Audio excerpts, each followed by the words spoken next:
Thanks, Nadia, and for starting the recording, and for between you and Habab and the rest of the team pulling this big event together. It's really exciting to see so many people already online, and lots of specialists with all their skills. So just thank you so much to all our faculty, to the team, for putting it together. Nadia and Habab, it was kind of their dream, and for all our soft landing faculty, and for all the amazing speciality faculty who've given up like hours of their evening tonight to really help you.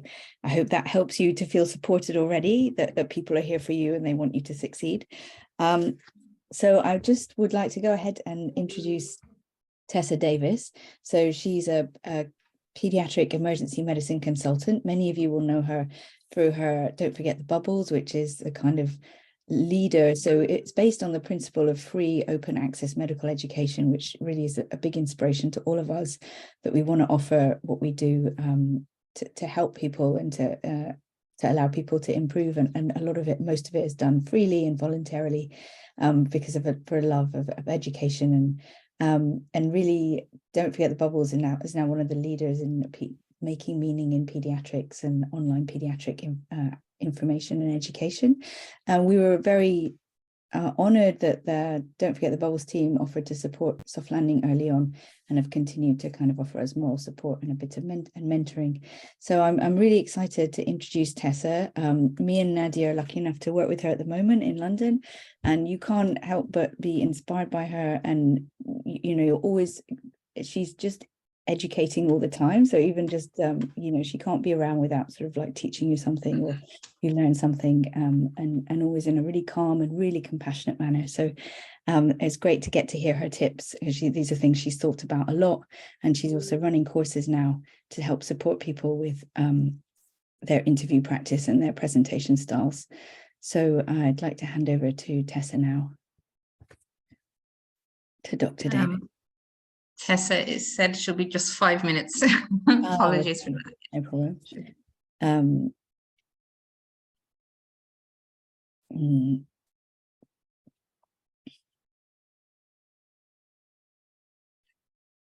In the meantime, it might be a good opportunity just to mention that we've had a last-minute cancellation from the infectious diseases faculty. So those of you who have registered for infectious diseases, there isn't going to be an infectious diseases room tonight, unfortunately. However, feel free to join any of the other rooms. The consultant, who is Dr. Catherine O'Sullivan from Great Ormond Street Hospital, has asked that we pass on the contact details to those who are shortlisted for infectious diseases, and she'll be in touch with you guys personally to sort of do have a separate event. Apologies for that. She had sort of unforeseen circumstances and had to pull out last minute. Yeah, Habab, if you want to play just a reminder of the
I think I can see that Tessa's arrived.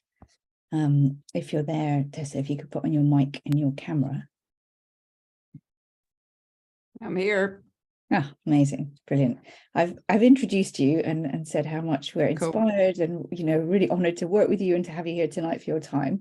So I'll repeat that. I'll just let you take it away and share some of your amazing tips from all your years of helping people get better at interview and presenting. And yeah, Cool. Thanks very much for having me. And I'm not using slides. I'm going to talk to you here. And if you've got questions, you can put them in the chat. I'm going to keep an eye on the chat during the while I'm talking. I went into an interview as a trainee for a kind of senior trainee job, and I was so nervous for the interview that I had decided beforehand that I had to go in confidently. I knew I needed to go in. I was going to look confident. I was going to smile at them, look the examiners in the eye and shake their hands.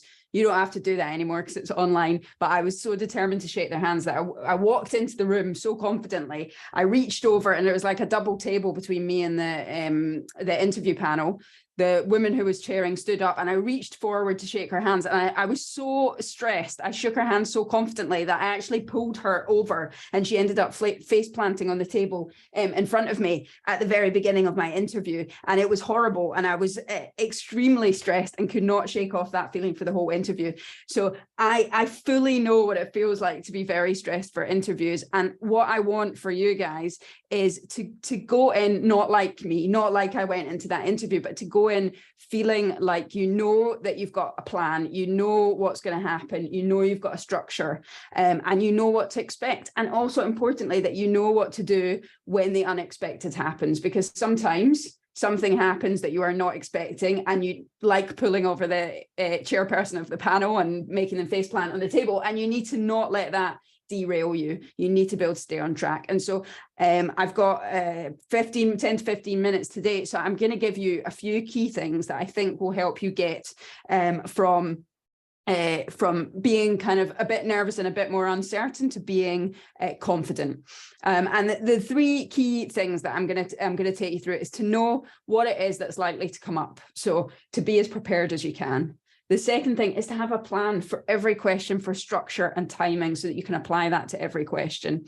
And the third thing is to have a plan for the unexpected. So make sure that you know what's going to happen when they ask you a question that throws you off your game. So number one is know what it is that's likely to come up. Okay, so there are certain types of questions that are going to come up. They are going to ask you variations of these, and you know these, so take advantage of what you know now, which means that you want to go and make sure you have a prepared answer for these. So it's going to be something around you. They are going to ask something about you, why you chose the specialty, what your experience is, what brought you to choose this specialty. Okay, there's no excuse not to be prepared for that because you know it's going to come up. They're going to ask you something about a clinical scenario. So the clinical scenario is going to be something related to whatever your subspecialty is, but you know you're going to get one. They're going to ask you something that's likely related to a team situation, you know, and that might be a difficult situation with a colleague, a difficult situation in the course of your job, but it's going to be something around teams and teamwork. And you know that they're going to ask you something around governance, audit, research. Okay, for me, that's the question that stresses me out most, because I don't know if it's going to be out of what I know, but you'll have your own area that you're most worried about or most nervous about. So when they come to ask you about yourself, you need to share your experience. Okay, you need to work out what you've done to be able to add, to show that you add something, that you bring something to the role. You need to show that you understand about your specialty and what skills it is that they want. It needs to be specific to the specialty, and you need to recognize the skills that you have that are related to the specialty. But really importantly, you need to show enthusiasm for the specialty. I've interviewed people before in and outside of grid where they just actually, when you ask them like what's brought them to the specialty, they don't have a good or enthusiastic answer, and it is very off-putting, and there's no reason for that. Like, everyone's worked hard to get their grid interview, so you really want to make sure that you show your enthusiasm. So when you're answering about yourself, make sure you've thought about this before and have a plan for how you're going to show your best self when they ask you that question. They're going to ask you something about a clinical scenario. And again, you can't predict the clinical scenario. It's probably going to be, it should be something that's quite familiar to you with that specialty. They're not trying to give you like a weird and wonderful scenario. What they want to do is to see how you're going to approach that. And you can approach any scenario roughly the same way, which is there's going to be an element of leadership and, you know, knowing whose roles who and what your role is. There's going to be an element of keeping an overview of the broader goal of whatever the clinical situation is. There are going to be some clinical specifics, which you're not going to be able to prepare for everything, but should be well within your comfort zone of knowledge.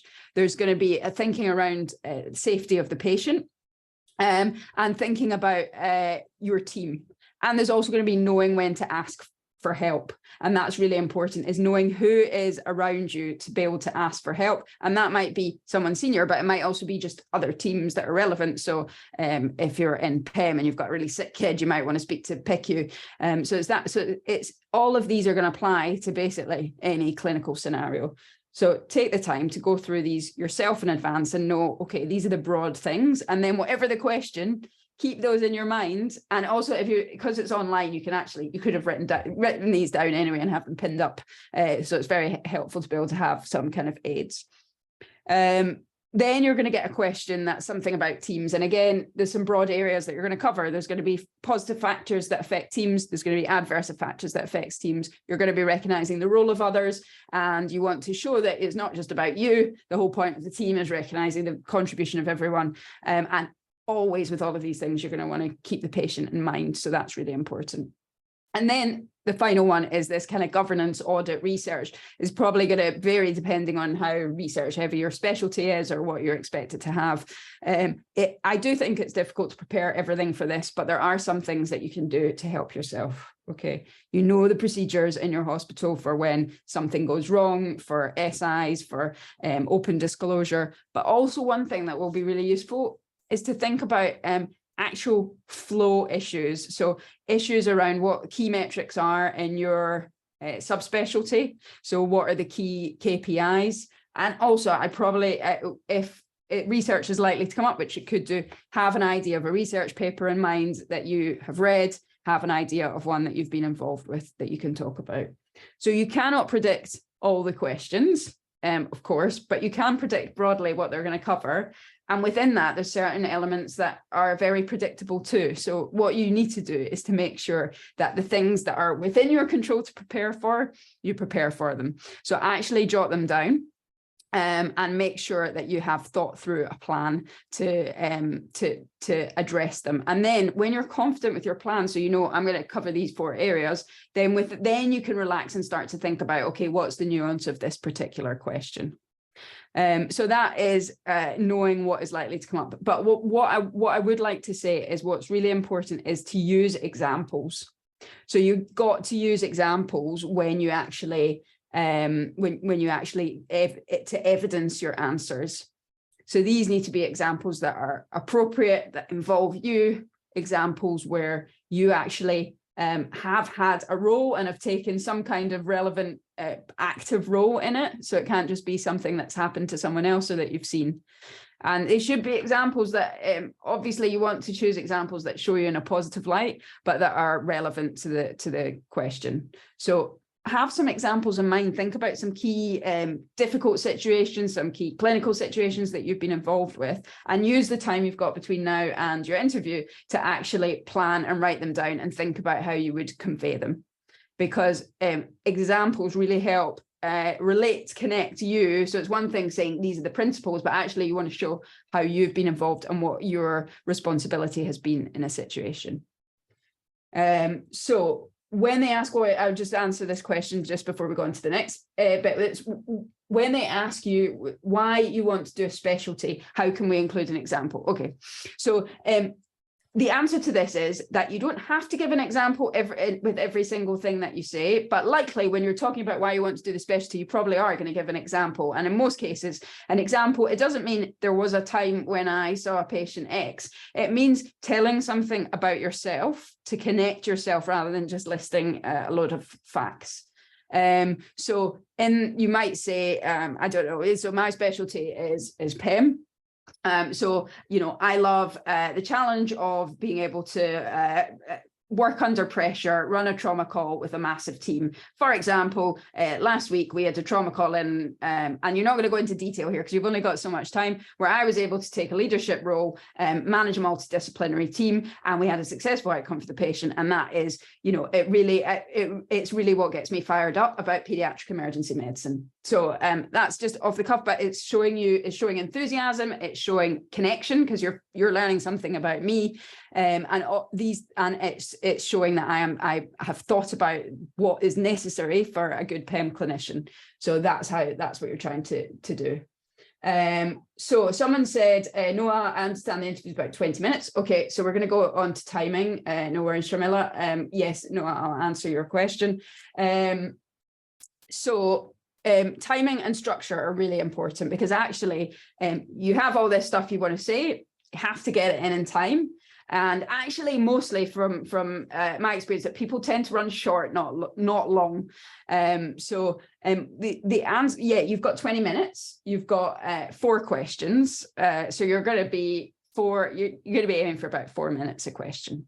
Okay, and the best way to do this is to practice actually what that time feels like, because the more you do it, the more you'll get practice. Now, I know we're going to have some practice in the next sessions, and just to mention, we're also running a grid course actually in 2 weeks, and I think there's still some spaces left. I think we had a few spaces left, so I think it's still open. I'll just post the link here just so you've got it in the chat.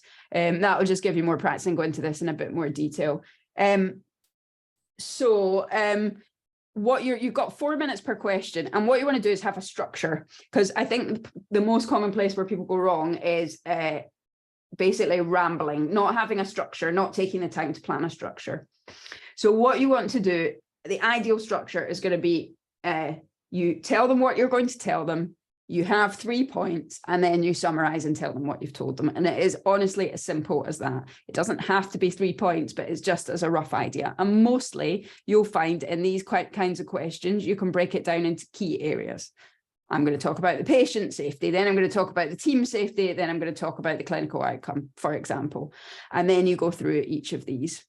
So these should be 3 broad points that you can then draw in your examples and anything else underneath. Now you're going to have like a minute for each of these points, and you're going to have to practice to see what that feels like to answer a question like that and do it in 4 minutes. The more often you practice yourself, timing yourself, do it in front of other people, the more often you do that, the more you're going to get a feel for what that length of time is.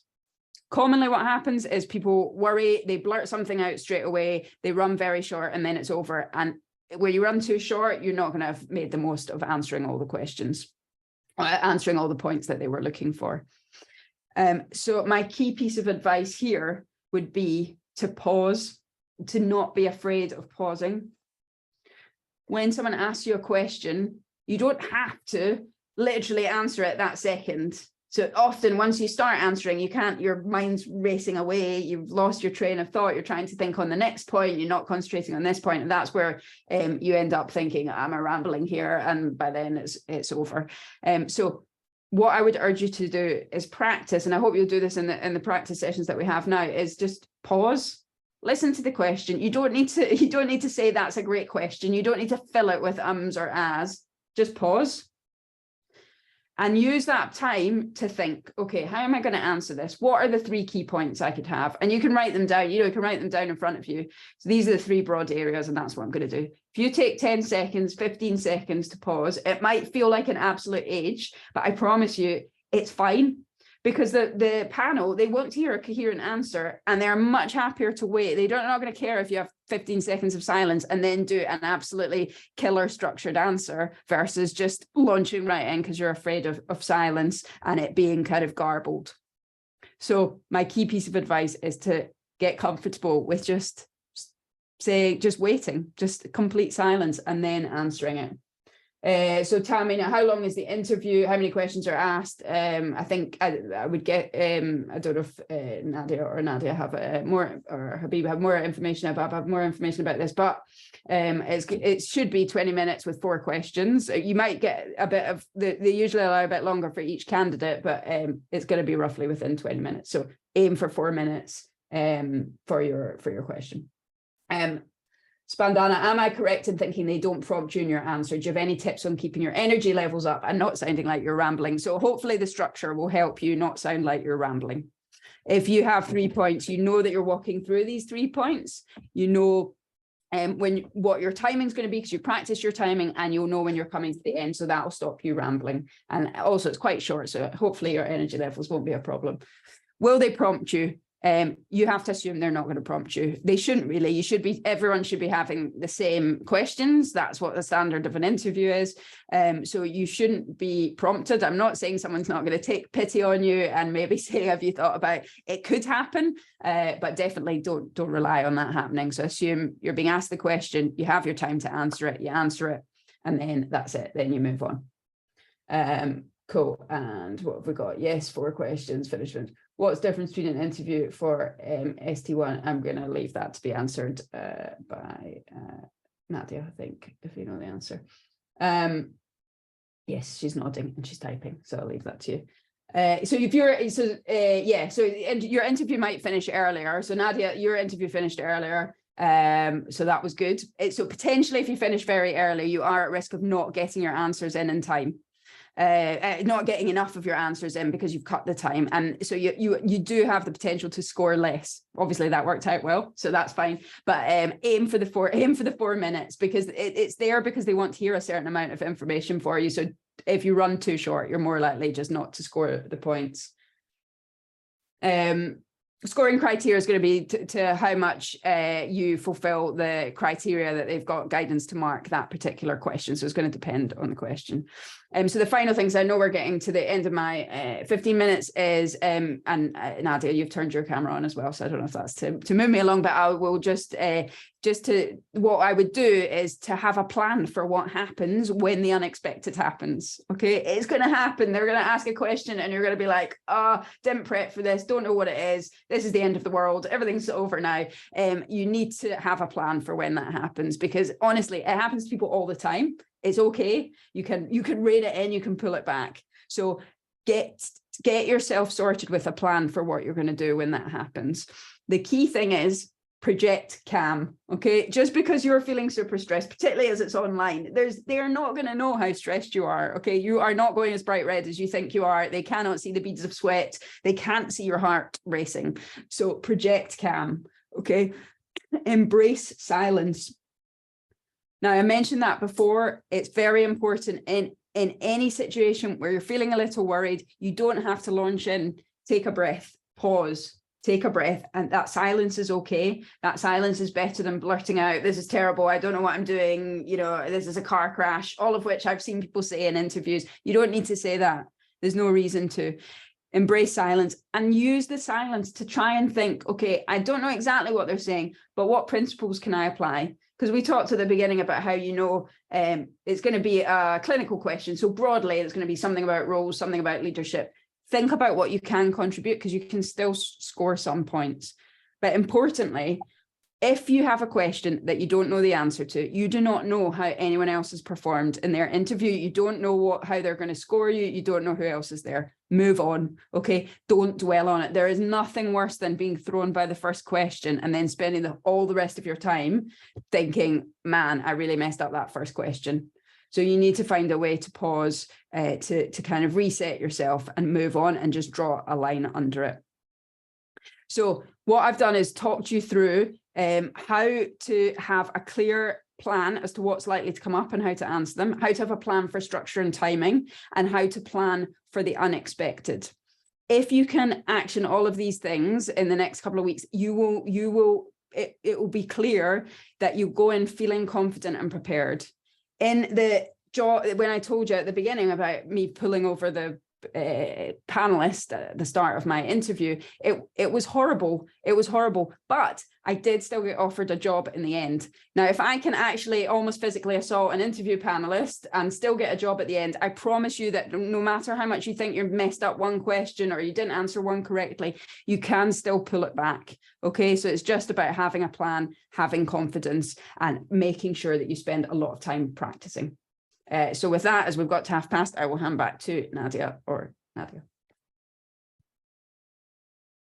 Thank you very much, Dr. Tessa. And as I said, my interview finished very quickly in 15 minutes. And then there was no prompting, but they did ask me, is there anything else you want to tell us? Because obviously I sort of blurted out everything too fast. So take your time when you're speaking.